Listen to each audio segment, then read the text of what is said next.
When Lucas was 9 years old, he asked his parents, why was I born the way I am? Father choked on his coffee. Mother stopped reading her book. Listen, Lucas, said his mother. Papa and Mama once went to a garden full of flowers. Every kind was growing there. We walked and walked for hours. Blossoms full of beauty, forget-me-nots so blue, lilies and carnations, the rose for I love you.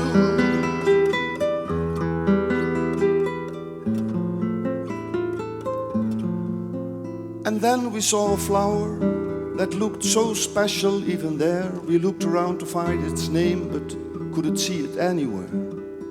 It grew along the pavement, in the shadow of a wall. It got very little water, and at times no sun at all. And then, asked Lucas, are you very, very certain? They asked us at the gate. This one needs so much attention, it might be best to wait. But we knew just what we wanted and knew for certain what to do. We want to care for and to love him. And Lucas, that flower, that is you. I would not be here if at the end of World War II someone in an airplane had not dropped a package containing cookies, chocolate and corned beef aimed precisely at our backyard. In 1946, the General Assembly of the United Nations in New York established a foundation for children in need, UNICEF, United Nations International Children's Emergency Fund. When I was 17, I signed up to be a volunteer for UNICEF. I started by collecting donations, sold postcards door to door, became a board member and UNICEF ambassador. In that capacity, I was able to witness in the midst of all the world leaders the signing of the Children's Rights Treaty, which took place in the United Nations building in 1919. 54 different agreements were made, which were to ensure that children could no longer be discriminated against, raped, sold, starved, mistreated or exploited. Children received the right to free education, the right to food and housing, to be helped first in emergency situations, the right to equality without discrimination because of race, religion or nationality, the right to receive understanding and love from parents and surroundings, and the right to health care. But what good are rights if they are not enforced? All around the world, children's rights are disregarded, also here in the Netherlands.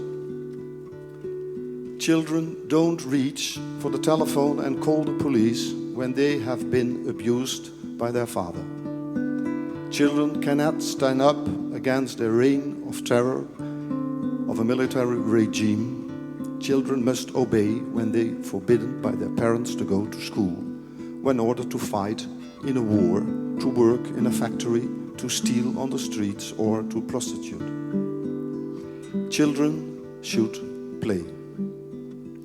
They are not supposed to die, not in a war, not from starvation, not through neglect.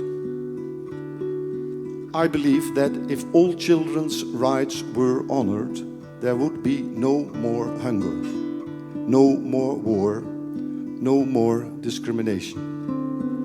Nothing is more cost-effective, more economic than a child growing up in peace. And that is no utopia. It is possible if children's rights would be the moral starting point for every endeavor.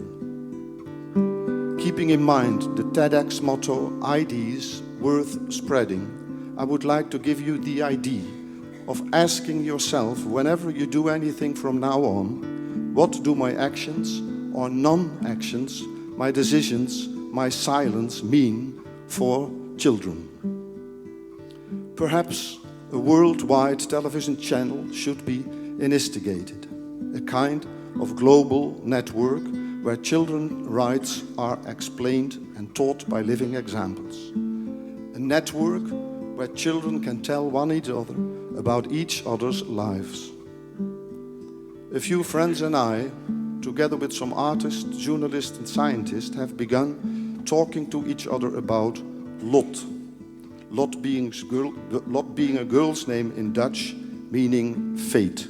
And how we could initiate a worldwide channel for children.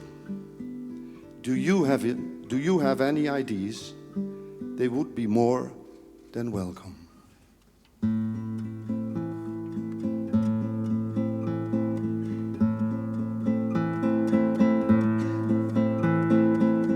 Who cast a shadow on your sunny face? Who turned the light off in your eyes? Who led you into this deserted place? Who wrapped you in this shroud of lies? Who broke your brittle heart and tore your dreams apart? Who promised everything except what he could give?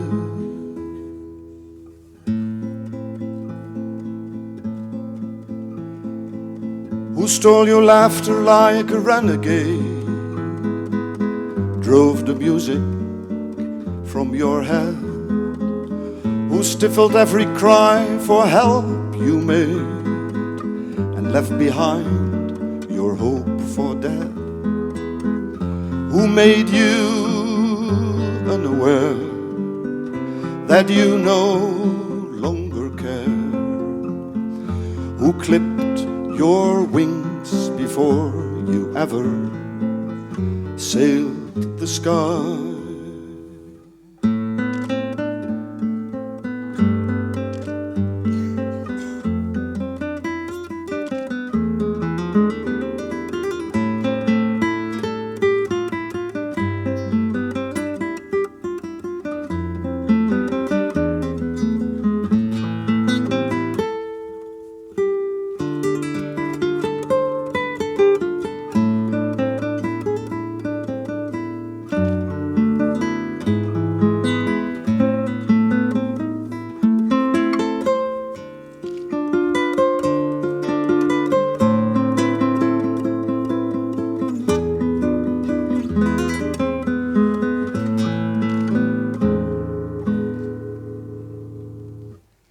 Who held your passion up to ridicule?